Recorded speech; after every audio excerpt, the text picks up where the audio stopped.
Welcome to GR TV. Tollywood young hero Bellamkonda Sai Srinivas ఓ ఇంటివాడు కాబోతున్నారు. ఆయన తన బ్యాచిలర్ జీవితానికి ముగింపు పలుకుతూ నిశ్చితార్థం చేసుకున్నారు. హైదరాబాద్ కు చెందిన కావ్యరెడ్డి అనే యువతితో ఆదివారం ఆయన ఎంగేజ్మెంట్ ఘనంగా జరిగింది. కుటుంబ సభ్యులు అత్యంత సన్నిహితుల మధ్య జరిగిన ఈ వేడుకకు పలువురు సినీ ప్రముఖులు హాజరయ్యారు.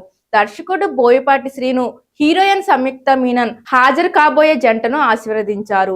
వీరితో పాటు దర్శకులు అనిల్ రావుపుడి, విజయ్ కనక మేడల, పలువురు నిర్మాతలు కూడా ఈ ప్రైవేట్ వేడుకలో పాల్గొన్నారు. ఇక రాబోయే వధువు కావ్యారెడ్డి వివరాల కోసం నెటిజన్లు ఆరా తీస్తున్నారు. ఆమె సినీ రంగానికి చెందిన వారు కాదు. కావ్య హైదరాబాద్ లో ఉన్నత విద్యావంతుల కుటుంబానికి చెందిన అమ్మాయి. ఆమె తాతయ్య జడ్జిగా, తండ్రి న్యాయవాదిగా పనిచేస్తున్నారు. అల్లుడు శ్రీను చిత్రంతో హీరోగా పరిచయమైన శ్రీనివాస్ రాక్షసుడు వంటి విజయాలతో గుర్తింపు పొందారు. ఇటీవల కిష్కిందపురి సినిమాతో మంచి హిట్ అందుకున్నారు. ప్రస్తుతం ఆయన హైందవ, టైసన్ నాయుడు చిత్రాల్లో నటిస్తూ బిజీగా ఉన్నారు. త్వరలోనే వీరి వివాహ తేదీపై అధికారిక ప్రకటన వెలువడుతుంది.